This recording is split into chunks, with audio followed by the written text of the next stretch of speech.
Sorry ابھی آپ سن سکتے ہیں. آپ نے بات کی دوستوں اور دشمنوں کی، یعنی اس وقت اس مشکل وقت میں کوئی بھی ساتھ نہیں آیا. ایک ہم نے دیکھا کہ ترکی کا رول بڑا ہائی لائٹ ہوا، اور ایک آذربائیجان، بہت وہاں کی عوام ایٹ لیسٹ بہت سامنے آئی پاکستان کے.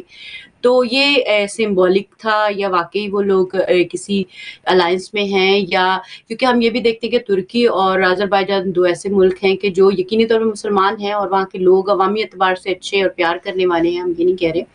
لیکن اگر ہم ان کی گورنمنٹ کے حساب سے دیکھیں تو وہ پرو اسرائیل زیادہ ہے، اور اس کے اندر ان کا بہت زیادہ کنیکشن ہے.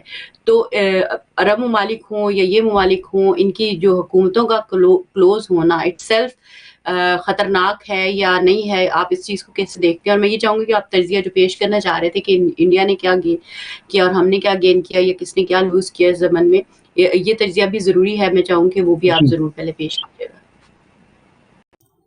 دیکھیں، عوامی سطح پہ تو سپورٹ تھا نا. میں جو بات کر رہا ہوں وہ حکومتوں کی بات ہو رہی ہے، عوام کی نہیں بات ہو رہی ہے. اگر آذربائیجان کی عوام سپورٹ میں ہے، ایران کی عوام سپورٹ میں ہے، یہ تو ہے سپورٹ میں. اچھا، فلسطینی عوام سپورٹ میں آئی ہے، انہوں نے جس طرح سے ہو سکتا تھا اپنا سپورٹ جو ہے اس کا اظہار کیا وہاں سے. لیکن حکومتی سطح پر سپورٹ پاکستان کو کسی نے نہیں دیا. صرف ایک چائنا تھا جس نے کہا کہ ہم عہد کرتے ہیں کہ ہم آپ کے ساتھ کھڑے ہیں، ہم آپ کو سپورٹ کریں گے. لیکن باقی کوئی اس طرح سے جو ہے، ٹرکی نے اپنے کچھ اسلحہ پہلے سے دیے ہوئے تھے جو یوز میں آئے ہیں. باقی ٹرکی کو اس طرح سے نہ اردوغان نے کوئی دھمکی لگائی، کوئی تڑی لگائی انڈیا کو کہ ہم جو اس کی عادت ہے ڈائلاگ بازی کرنے کی، وہ بھی نہیں کی اردوغان نے یہاں پر. تو یہ ایک جو ہے اس طرح سے دیکھیں تو عوامی بات نہیں کر رہے ہیں، ہم بات کر رہے ہیں حکومتوں کی. اب اگر ہم آئے نا تو ایک اس کا تجزیہ کریں کہ انڈیا نے کیا کیا نقصانات اٹھائے اس میں، تو نقصانات کی لسٹ بہت طویل ہے. سب سے پہلے انڈیا آرمی نے اپنا ریپوٹیشن کھو دیا ٹوٹلی انٹرنیشنلی. انڈین آرمی کی اب کوئی ساکھ جو ہے وہ باقی نہیں رہی ہے گلوبلی. یہ اب اس کا فائدہ اسرائیل اٹھائے گا بھرپور طریقے سے. اسرائیل نے اب انڈیا کو اور اکوپ کرنا ہے، امریکہ نے اور مزید ٹیکنالوجی اور اسلحہ بیچنا ہے. جو $400 بلین کی پرچیز کی بات ہو گئی تھی، میرے خیال سے شاید اب یہ ایکسپیکٹڈ ہے کہ $1 ٹریلین کے اوپر چلی جائے گی. انڈین آرمی نے جو پرچیزز اب کرنے ہیں ٹیکنالوجی کے، اور یہ ان کو بیچیں گے، بیچنا ہی انہوں نے. تو ریپوٹیشن انڈین آرمی کا کمزور ہو گیا. یہ ایک بہت بڑا نقصان جو ہے اس وقت ہوا، اور ممکن ہے انڈین آرمی اب اسرائیل آرمی کے تابع آ جائے، اور اسرائیلی ان کو سارا ہائی لیول کے اوپر سپرویژن کریں، گائیڈ کریں اور اس کو آگے لے کے چلیں. یہ ایک. دوسرا، وہ ایک جو ہوا کام جو پاکستان کے لیے بھی ہوا، لیکن چلو وہ تو ہوتا رہتا ہے پاکستان کے لیے، لیکن انڈیا کے لیے جو ہوا کہ ٹرمپ نے ان کو بڑا ذلیل کیا. اگر دیکھا جائے تو بڑی ذلت ہوئی ہے مودی کی ٹرمپ کے سامنے. جو لفظ ٹرمپ نے استعمال کیے اپنے پہلے ٹویٹ میں، اگر آپ اس پہ غور و فکر کریں، اس نے کہا تھا کہ both the nations have shown common sense and intellect. یعنی یہ کہنا چاہ رہا تھا کہ یہ دونوں بیوقوف ہیں، یہ احمق ہیں، اور میں بیچ میں وارد ہوا ہوں تو میری بات سن کے ان کے اندر سینس آیا کہ جنگ کو روک دینی چاہیے. چلو پاکستان کو چھوڑ دیں آپ، لیکن انڈیا تو آپ کے لیے بڑا ہی ایک پریمیئر ملک تھا، ایک میچیورڈ پولیٹیکل پارٹی جو 10 سال سے زیادہ وہاں پہ گورن کر رہی ہے. آپ نے کہہ دیا اس کو کہ آپ کے پاس کامن سینس بھی نہیں ہے. یہ بڑی توہین تھی یہاں پہ انڈیا کی جو ٹرمپ نے کی ہے، کہ ان کو کسی کھاتے میں نہیں ڈالا اس نے کہ تم سے ایک جنگ نہیں رک سکتی ہے، نہ تم جیت سکتے ہو. میں کہہ رہا ہوں میں بیچ میں نہیں ہوں، آپ لڑو مارو پاکستان کو. نہ آپ جنگ جیت پا رہے ہو، نہ وہاں کچھ کر پا رہے ہو، اور نہ آپ سیز فائر کر پا رہے ہو. آپ میرے پاس آ رہے ہو، آپ رو رہے ہو یہاں پر آ کر کے. اس نے آ کر کے اس کو سالو کیا. تو یہ ایک بڑی ذلت جو ہے انڈیا کو ہوئی، اور خود انڈین میڈیا نے بھی اب اسے اٹھانا شروع کر دیا ہے کہ بھئی یہ ٹرمپ کون ہوتا ہے ہمارے بیچ میں آ کر کے صلح کرانے والا، کہ ٹرمپ کی بات پہ آ کر ہم نے سیز فائر کر لیا. کرنا تھا تو خود کر لیتے، کرنا تھا تو خود روک لیتے، اسے بیچ میں لانے کی کیا ضرورت تھی. تیسرا جو ہوا ہے وہ مودی کی بڑی ذلت ہوئی ہے. مودی نے اپنے آپ کو ایک بہت بڑا چیمپئن اور ہیرو بنانے کی ٹھانی ہوئی تھی اس جنگ کے اندر. اس نے اپنی تصویریں باقاعدہ بنا کر کے، اس کے بل بورڈ لگے ہوئے ہیں بڑے بڑے انڈیا کے شہروں کے اندر، جس میں آرمی لباس میں فوجی کمانڈو بن کے اس نے اپنی تصویریں بنائی ہوئی ہے، جو چاہے جیسی بھی بنی ہو لیکن اسٹریٹ پہ لگی ہوئی ساری تصویریں اس کی. یہ اپنے آپ کو ایک بہت بڑا، پہلے ہی اس کو بہت سے لوگ بھگوان کا درجہ دیتے ہیں انڈیا میں، تو یہ واقعی اپنے آپ کو ایک بھگوان کا اوتار جو نجات دینے آیا ہے بھارت کو پاکستان سے، وہ بن کے سامنے آنا تھا. اور اس کو بڑی رسوائی اور بڑی ذلت اتنی ہوئی ہے کہ 8,000 ٹویٹر کے اکاؤنٹ انہوں نے بلاک کر دیے، انڈیا کے، انڈینز کے 8,000 ٹویٹر اکاؤنٹس بلاک کیے، جس میں عوام ان کو کرٹیسائز کر رہی تھی، بی جے پی کو اور مودی کو. ابھی آج ہی فارن سیکرٹری وکرم مسری نے اپنے اکاؤنٹ پہ پوسٹ کو بلاک کر دیا، اتنی اس کو کنڈیمنیشن کی پوسٹ آ رہی ہے. تو بہت بری طرح سے مودی اور بی جے پی جو ہے وہ ذلیل ہوا ہے اس قضیے کے اندر، اس جنگ کے اندر. ایک پارٹی جس نے اپنا ایک بہترین امیج بنایا ہوا، 2 کنزیکٹیو الیکشنز جو ہیں وہ جیت کے آ گئے یہاں پہ، 3 الیکشنز جیتے ہیں کنزیکٹیو، تیسرا ٹینیور مودی کا چل رہا ہے. تو یہ ایک بہت بڑی رسوائی اور مودی کو ذلت کا سامنا کرنا پڑا. چوتھا ایشو جو پہلے میں نے بیان کیا کہ ٹرمپ نے کشمیر کے مسئلے کو حل کرنے کی بات کی، یہ انڈیا کے لیے بہت بڑی توہین ہے، یہ بہت بڑی انسلٹ ہے انڈیا کے لیے کہ ٹرمپ آ کر کے کشمیر کے مسئلے کو حل کرنا چاہے. یعنی انڈیا سے کشمیر کا مسئلہ حل نہیں ہوا ہے اب تک. جو انڈیا دعویٰ کر رہا تھا کہ ہم نے کشمیر کو حل کر دیا ہے لیکن نہیں سالو ہوا ہے، ٹرمپ نے کہہ دیا کہ میں اس کو سالو کروں گا یہاں پہ. پانچویں جو اہم نقصان انڈیا کو ہوا ہے انڈین میڈیا ہے. انڈین میڈیا نے بالکل بالی ووڈ کی فلمیں چلائی ہے ان 4 دنوں کے اندر. جس طرح سے فلموں میں ہوتا ہے نا، اور کامنٹری دیتے ہیں، جیسے کرکٹ کی کامنٹری ہوتی ہے، کرکٹ اور بالی ووڈ کو مکس کر کے میڈیا نے پیش کیا ہے انڈیا کے. ابھی وہ فوجیں جو ہے بھارت کی اسلام آباد پہنچ چکی ہے، قبضہ کر لیا ہے، عاصم منیر پہ کوپ ہو گیا ہے، اور کراچی پورٹ ابھی ڈسٹروائے ہو گیا ہے. ایک بالکل فلمی انداز میں میڈیا نے بات کی ہے، اور ساری دنیا نے دیکھا کہ یہ کتنا بیہودہ اور مزاحیہ میڈیا انڈیا کا اس وقت موجود ہے. اور ایسا ہونا ہی تھا، کیونکہ یہ سارا مین سٹریم میڈیا جو انڈیا کا ہے یہ مودی میڈیا ہے، مودی کا بنایا ہوا میڈیا ہے. پچھلے 10 سال کے اندر یہ اس کا میڈیا ہے. انہوں نے جھوٹی افواہیں اور فالس نیوز اور فیک نیوز کے ذریعے مس انفارمیشن کر کے اس طرح سے جو گند کی ہے میڈیا پہ کہ خود انڈین عوام کنفیوزڈ. انٹرنیشنل میڈیا پہ ان کا تمسخر اڑایا جا رہا ہے کہ یہ کیا باتیں کر رہے ہیں، without any facts, without any data. کچھ بھی نہیں کیا انہوں نے یہاں پر. اس کے برخلاف اگر دیکھیں تو پاکستانی میڈیا نے پھر بھی ایک میچورٹی کا کام کیا ہے، اور پاکستانی میڈیا سپوکس پرسن جو D G I S P R Ahmed Sharif صاحب ہیں، انہوں نے بھی بہت میچورڈ گفتگو کی ہے. بڑا مجھے یعنی بڑا اچھا لگا ان کی گفتگو سن کے کہ بہت ہی میچورڈ اور سلجھی بات، فیکچوئل بات انہوں نے کی، بنسبت وہاں پہ جو باتیں ہوتی تھی وہ بس بنا فیکٹس کے ایسی کی تیسی کر دیں گے، یہ کر دیں گے، وہ کر دیں گے، ہم تیار ہیں. پھر جو سوشل میڈیا کے ان کے اینکرز ہیں انہوں نے گالیاں دی ہیں، لٹرلی کچھ نہیں کیا ہے، صرف بھڑاس نکال کے گالیاں نکالتے تھے. ابھی ہم یہ کر دیں گے، ابھی ہم وہ کرنے جا رہے ہیں، ایسے کر دیں گے، ویسے کر دیں گے، کیما کر دیں گے، پاکستان کا فلاح کر دیں گے. تو انڈین میڈیا ایک بہت ہی بیہودہ گھٹیا قسم کا میڈیا سامنے آیا یہاں پہ. اور خود انڈیا کے پرائیویٹ جرنلزم نے اپنی عوام سے مخاطب ہو کر کے کیا. وہ اینکرز جو پرائیویٹ چینل چلاتے جن کے کئی ملین سبسکرائبرز اور ویوز ہیں، کہ بھائی مین سٹریم میڈیا کو دیکھنا بند کر دیں، یہ صرف دھوکہ ہے اور کچھ بھی نہیں. تو یہ ایک بہت بڑا نقصان انڈیا کو ہوا. عوام کے سامنے پیش ہو گیا کہ ساری باتیں جو میڈیا جو کرتا ہے، Zee News, Republic T V, India Today, Times Now, سب جھوٹ فریب مودی کے انسٹرکشنز پر اپنی لگا کے باتیں کرتے ہیں. چھٹی چیز تو یہاں پہ ہوئی ہے کہ بھارت نے ایک امیج بنائی ہوئی تھی پاکستان کے اوپر سپریمیسی کی، کہ ہم پاکستان پہ غلبہ رکھتے ہیں، پاکستان کچھ بھی نہیں ہے ہمارے سامنے، ہے ہی نہیں کوئی. انڈینز کے سامنے یہ ایک امیج بنایا تھا کہ پاکستان کو تم ایسے رون سکتے ہیں، ایسے کچل سکتے ہیں، ہمارے لیے تو 24 گھنٹے کی بات ہے پاکستان کو ختم کر دینا. یہ ساری امیج ان کی خاک میں مل گئی. یعنی جو ساخت بنائی ہوئی تھی بھارت نے کہ ہم بہت ہی پاورفل ہیں، پاکستان کچھ نہیں ہے، کمزور ہے، دہشت گرد ہے، بھیک مانگتے ہیں، بار بار یہ الفاظ جو دہراتے رہے اس دوران کہ یہ بھیک مانگتے ہیں، جا کر کے لونز لیتے ہیں، لون پہ فلاں سب کچھ کرنے کے بعد آخر میں ان کو پتہ چلا کہ اسی ملک سے ان کو منہ توڑ جواب ملا اور یہ شکست کھا گئے. یہ سپریمیسی جو تھی یہ ختم ہو گئی انڈیا کی، جو پاکستان کے اوپر تھی، جو غلبہ بنایا ہوا تھا انہوں نے ایک مصنوعی قسم کا، کاذب قسم کا، وہ ختم ہو گیا. جو پریکٹیکلی جب میدان میں آئے تو پتہ چل گیا کہ یہ بات درست نہیں ہے. ایک اور چیز جو پہلے میں نے بات کی، کشمیر کو اس سے انرجی ملتی ہے، کشمیری ریزسٹنس کو. یہ انرجی بحال ہوتی ہے کشمیری ریزسٹنس کی، اور کشمیری اس وقت وہ نہضت جو ٹھنڈی پڑی ہوئی تھی اسے دوبارہ حرکت میں لا سکتے ہیں۔ یہ کام کشمیری اس وقت بھرپور طریقے سے کر سکتا ہے۔ پھر آٹھواں ایک نقصان جو انڈیا کو ہوا کہ جو انڈیا کے اندر دبے ہوئے مسلمان ہیں، جو مسلمان کو پس کے دبا کر کے مودی نے رکھا ہوا پچھلے 10-11 سال سے، ان کے اندر ایک موٹیویشن آ سکتا ہے اگر یہ چاہے تو بی جے پی RSS کا مقابلہ کر سکتے۔ اب ان کو اندازہ ہو گیا نا کہ یہ کمزور ہیں، یہ صرف گائے کے نام پہ اپنی عوام کو مار سکتے ہیں، یہ صرف جو ہے وہ مظلوموں کے گھروں کو گرا سکتے ہیں آ کر کے بلڈیزر سے، مسجدوں کو توڑ سکتے ہیں، اس کے آگے کچھ بھی نہیں ہے ان کے پاس۔ جب فوج اتنی کمزور ہے تو جو سول ملیٹنسی انہوں نے بنائی ہے RSS کی، یہ بھی بڑی کمزور ہے، یہ بھی بہت کمزور ہے۔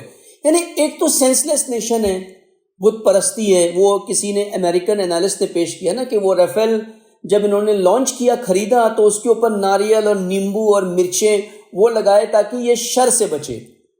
یہ آپ نے خریدا ہے دفاع کے لیے، اس دفاعی ہوائی جہاز $80 ملین کا دفاعی ہوائی جہاز نیمبو اور مرچی اور جو ہے ناریل ہے، اس نے اس کو شر سے بچانا ہے کہ وہ شر سے بچے گا اس کے۔ یعنی یہ ان کی سینس ہے۔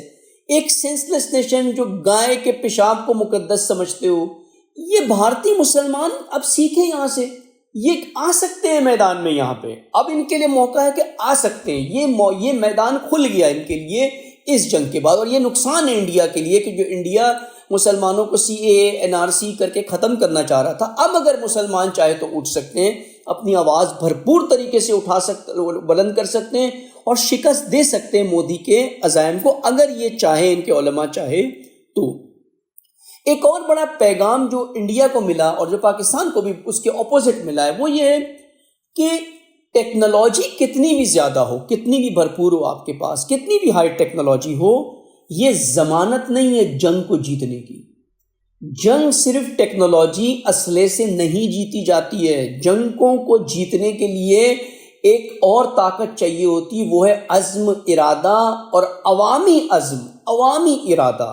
یہ جنگوں کو جتاتا ہے، نہ صرف یہ کہ آپ ٹیکنالوجی بڑی سے بڑی لے آئے۔ اگر ٹیکنالوجی سے ہی جنگ جیتنا ہوتا تو آج 2 سال ہونے آ رہے ہیں، 19-20 مہینے ہو گئے ہیں، اسرائیل جنگ جیت چکا ہوتا فلسطینیوں کے خلاف، فلسطینیوں کو باہر کر چکا ہوتا، لیکن نہیں کامیاب ہوا ہے۔ کیوں؟ کیونکہ عزم، استقامت، ارادہ، وہ ویلیوز وہ سامنے کھڑی ہے ان بڑی بڑی ٹینکوں کے، ان بڑے بڑے ایئرکرافٹس کے، ان کلسٹر بامبرز کے، وہ اس کا مقابلہ کرتی ہے۔ تو یہ پیغام انڈیا کو یہاں میں، یہ بڑا نقصان ہے انڈیا کو ہوا ہے کہ ٹیکنالوجی ان کی ضمانت نہیں کر پائی، ٹیکنالوجی سے یہ جنگ جیت نہیں پائے، کیونکہ ٹیکنالوجی کو چلانے والے بھی لوگ چاہیے اور ان لوگوں کے اندر مضبوط ارادہ اور عزم بھی چاہیے۔ ایک اور ان کو اہم پیغام جو مل گیا انڈیا کو اس میں کہ پاکستان پچھلے 5 سال سے ایک ڈومیننس کے سٹیٹ میں تھا، انڈیا کے ڈومیننس میں تھا، اور اسی کا فائدہ اٹھا کر کے مودی نے حملہ کیا کہ پاکستان کمزور ہے۔ لیکن اب یہ میسج مودی کو مل گیا ہے کہ پاکستان کمزور نہیں ہے، وہ غلبہ جو 5 سال سے رکھا تھا، ایک مصنوعی غلبہ، وہ ختم ہو چکا ہے، وہ جو مکڑی کا جالا تھا وہ ختم ہو گیا ہے، وہ عنکبوت۔ اب انڈیا پاکستانی آرمی سے تھریٹ محسوس کرے گا۔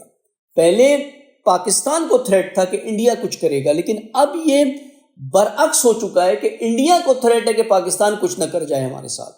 تو یہ سارے نقصانات ہیں جو مودی کو اور بھارت کو اس جنگ کے اندر ہوئے ہیں۔ کسی محاذ پہ بھی آپ دیکھیں تو کامیابی نہیں ملی ہے بات، کسی محاذ پہ۔ یا تو ٹیکنالوجیکلی بتا دیا ہوتا کہ ہمارے پاس بڑی عالی ٹیکنالوجی، ہم نے یہ سب کچھ کر دیا، وہ ساری انٹرسیپٹ ہو گئی۔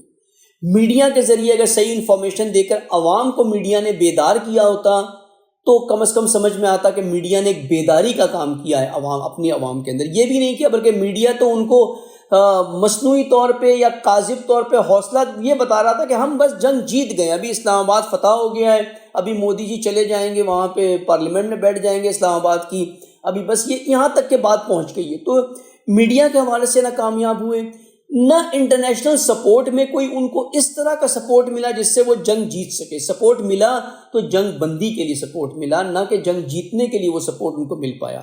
حتیٰ کہ وہ پاکستان کا $1 بلین کا لون بھی نہیں رکوا سکے. یعنی اتنی بڑی ان کے لیے رسوائی ہوئی ہے کہ وہ پریشر ڈالا ہے انہوں نے، لیکن IMF نے لون نہیں روکا. یہ بڑی رسوائی ہوئی انڈیا کے لیے کہ وہ بھی نہیں رکوا سکے اس چیز کو. یہاں پر یہ انڈیا کے نقصانات تھے.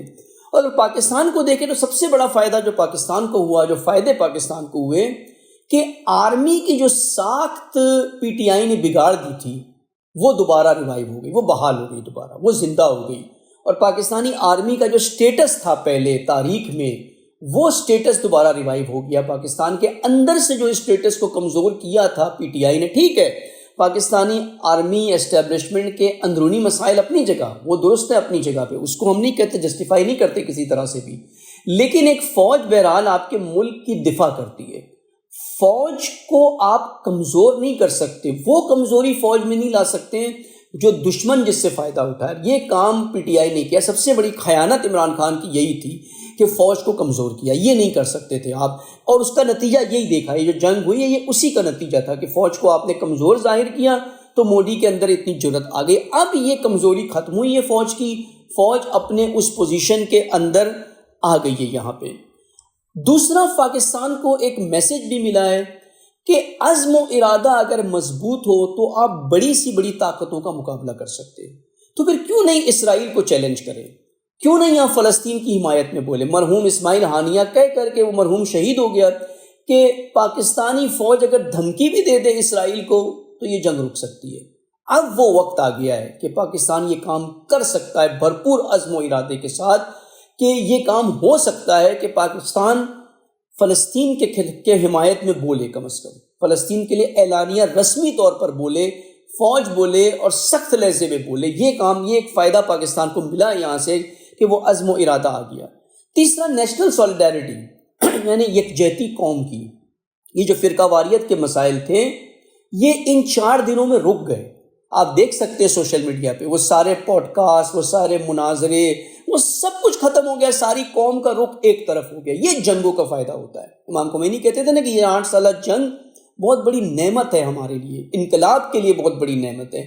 انقلاب کی بقا جو ہے وہ اس 8 سالہ جنگ کے اندر ہے، جو کہ پاکستان کے لیے بھی اسی طریقے سے ہے کہ یہ جو فتنہ تھا فرقہ واریت کا جو پھیل رہا تھا تیزی سے سوشل میڈیا کے اوپر، یہ کنٹرول میں آیا. اور اب ضروری ہے کہ اسے کنٹرول میں رکھا جائے، اسے نہ پھیلنے دیا جائے دوبارہ، اسے نہ وسعت ملے دوبارہ. تو یہ ایک اہم بینیفٹ پاکستان کو ملا ہے کہ قومی ارادہ، پاکستانی قوم جو ہے وہ کھڑی ہو گئی آرمی کے ساتھ. جو آرمی جس کا امیج بہت خراب کیا تھا PTI نے، قوم آرمی کے پیچھے آ گئی. دفاع پاکستان کی ریلیز نکلنے لگی اور قوم نے اپنا عہد و تعہد کیا فوج کے ساتھ کہ ہم ساتھ ہیں، ہم لڑنے کے لیے تیار ہیں، ہم لشکر بھیجنے کے لیے تیار ہیں. ہر طرح سے فوج جو ہے، پاکستانی عوام جو ہے وہ فوج کے ساتھ ہے. یعنی ایک یکجہتی اور وحدت کا مظاہرہ جو قوم نے کیا، یہ خود فرقہ واریت اور دہشت گردی کو ختم کرنے میں بہت کرامت ہو سکتا ہے اگر یہ چاہے تو. اس وقت اسٹیبلشمنٹ اور پاکستانی حکومت چاہے تو اس کو کیپٹلائز کر سکتی ہے اور اس کو کیش کر سکتی ہے. ایک اور جو پیغام ملا ہے کہ پاکستان کو یہاں پر کہ دنیا کی کتنی بھی بڑی طاقتیں کیوں نہ ہوں، آپ اگر ان کے پاس جا کر آپ نے دیکھ لیا کسی نے آپ کا ساتھ نہیں دیا، کوئی آپ کے سپورٹ بھی نہیں آیا، اس لیے استقلال پیدا کرے، اپنے آپ کو مضبوط کرے، اپنے اسلحے جو ہے وہ خود بنائے، اپنے جو ہے وہ ہتھیار خود بنائے، اپنا ایمینیشن، اپنا ڈیفنس سسٹم خود بنائے. ٹھیک ہے جہاں ٹیکنالوجی میں کمزوری ہے وہ ٹیکنالوجی لے کسی سے، لیکن یہ خود یہ کام کر سکتے ہیں. استقلال پیدا کرے. پھر چائنا پاکستان کا دوست واقعی ثابت ہوا یہاں پر. باقی اور کوئی ساتھ نہیں آیا، لیکن چائنا نے یہ ثابت کیا کہ وہ، اور اس کی بھی وجہ چائنا نے کوئی آئیڈیالوجیکل نہیں کیا، یہ ایک اپنے مفاد کے لیے کیا ہوا ہے کہ انڈیا چائنا کا بہت بڑا دشمن ہے. ٹریڈ وار جو کیوں، مثال یہ ایک سوال اٹھتا ہے نا کہ ٹرمپ نے کیوں سیز فائر کرایا، کیا ضرورت تھی ٹرمپ کو سیز فائر کرانے کی. ٹھیک ہے ہونے دے جنگ، ٹرمپ کے تو اسلحہ بکنا ہے اور مزید بکنا ہے. کیوں سیز فائر کیا ٹرمپ نے؟ ٹرمپ کو خطرہ یہی تھا کہ چائنا پاکستان کے ساتھ ہے اور انڈیا جو ہے وہ بیٹل فیلڈ ہے ٹریڈ وار کے لیے چائنا کے ساتھ. انڈیا کو چائنا کے اگینسٹ کھڑا کیا ہے ٹرمپ نے، امپاور کیا ہے ٹرمپ نے کہ مینوفیکچرنگ، پروڈکشن انڈیا سے ہونا چاہیے. اگر یہ جنگ جاری رہتی ہے اور پاکستان کا غلبہ ہو رہا ہے اس وقت اس جنگ کے اوپر اور چائنا پیچھے کھڑا ہوا ہے، چائنا پوری طرح سے انڈیا کو کرش کر دے گا، اس کے اندر چائنا پیرالائز کر دے گا انڈیا کو یہاں پر. اس لیے ٹرمپ کے لیے بہت اس نے کہا نا فل نائٹ، ساری رات میں لگا رہا کہ اس کو روکا جائے. اتنا کیوں ٹرمپ بےتاب ہو گیا؟ ٹرمپ کو اپنا نقصان نظر آ رہا ہے یہاں پہ چائنا کے خلاف، اس لیے اس نے انڈیا کی امیج کو جو جیسے تیسے اس کو باقی رکھیں، اس کو اور مزید خراب نہ ہونے دیں تاکہ انڈیا کو اکنامک ٹریڈ وار میں استعمال کیا جائے. تو یہ یہاں پہ پاکستان کو بہت فائدے اس سے ملے ہیں اور پاکستان کو ان چیزوں کو اب کیپٹلائز کرنے کی ضرورت ہے. دنیا میں جو امیج پاکستان کا خراب تھا، ہر طرح سے پاکستانی کا امیج خراب تھا پاکستان کا، اس کو ایک ریوائول ملا ہے یہاں پہ. دنیا نے پاکستان کی قدرت کو دیکھا ہے، مسلمانی حکومتوں نے پاکستان کی قدرت کو دیکھا ہے. اور جیسا کہ میں پہلے کہتا آیا ہوں نا کہ خدا نہ خواستہ اگر جو ایکسس آف ریزسٹنس اس وقت جو ایران ہے جس کا سربراہ، اگر خدا نہ خواستہ مذاکرات ہو جائیں، کوئی ایسی چیزیں ہو جائیں اور ایران اگر ڈھیلا پڑ جاتا ہے ریزسٹنس میں، تو پاکستان وہ میدان ہے جہاں سے یہ تحریک مقاومت یہ دوبارہ احیا رہے گی اور مزید آگے جا سکتی ہے. یہ بہت بڑا ایک چینج آ سکتا ہے، ایک ریجنل چینج آ سکتا ہے، جیو پولیٹیکل چینج آ سکتا ہے ریزسٹنس کے موومنٹ کے اندر، کہ پاکستان ریزسٹنس کا کیپٹل بن سکتا ہے ساری امت مسلمہ کے لیے اگر اس ڈائریکشن میں وہ جانا چاہے تو. اور ایک اچھی بات یہ ہے کہ پاکستان کے ساتھ کنیکٹڈ چائنا ہے، دوسری طرف کنیکٹڈ ایران ہے، تو ایک بہت بڑا سپورٹ ہے پاکستان کو ریزسٹنس کو لیڈ کرنے کے لیے جو پاکستان کر سکتا ہے. کہ عوام کے اندر دینی جذبہ ہے، اگر عوام میں سے تفرقے کا فتنہ ہٹا دیا جائے تو یہ عوام ایک مشت ہو کر کے ایک ڈائریکشن میں آ کر کے اسرائیل جیسے ناسور کو چیلنج کر سکتی ہے، اور نہ چیلنج کر سکتی ہے، شکست دے سکتی ہے. نتنیاہو نے کہا ہے نا یہ کہ I have only 2 threats, one from Iran, one from Pakistan. Nuclear of Iran, militancy of Pakistan. Militancy سے اس کا مراد یہی ہے کہ یہ دینی جذبہ والے لوگ جو پاکستان میں ہیں، اگر یہ دونوں مل جائیں گے it will be a global threat. وہ کہتا ہے گلوبل تھریٹ، گلوبل تھریٹ کا مطلب ہے it will be a big threat to Israel اگر یہ دونوں مل جائے تو یہ اپارچونیٹی پاکستان کے پاس اس وقت ہے جس کو وہ کیش کرنا چاہیے. اور اب فلسطین کی طرف بڑھے، اسرائیل کی طرف بڑھے، نہ صرف یہ سوچے کہ ہم یہ جنگ جیت گئے، انڈیا کو ہم نے شکست دے دی ہے، نہ اب اس کو آگے لے جائیں. جس طرح سے ایردوغان نے خواہش کی تھی نا کہ میں جو ہے سربراہ بن جاؤں امت مسلمہ کا، اس کی تو مادی خواہشات تھی. آپ واقعی ریزسٹنس کے سربراہ بنے، نہ کہ امت مسلمہ مسلمان ملکوں کے. ریزسٹنس کی قیادت کرے اپنی قدرت کے ساتھ، اپنی ملٹری اسٹریٹجی جو آپ نے دکھائی ہے، جو مہارتیں آپ نے دکھائی ہے، اس کو صحیح جگہ استعمال کرے. پھر دیکھیں اللہ کتنی نعمتیں دے گا اس ملک کو، آپ سوچ نہیں سکتے اتنی فراوان نعمتیں ملے گی. ایران کو انقلاب کے نتیجے میں ملی ہے نا ساری نعمتیں، کہ سارا دنیا جو دشمن ایران کی کیوں ہے؟ انقلاب کے نتیجے میں. یہ عزت، یہ شرف، یہ سعادت اسی سے ملی ہے، ریزسٹنس سے ملی ہے.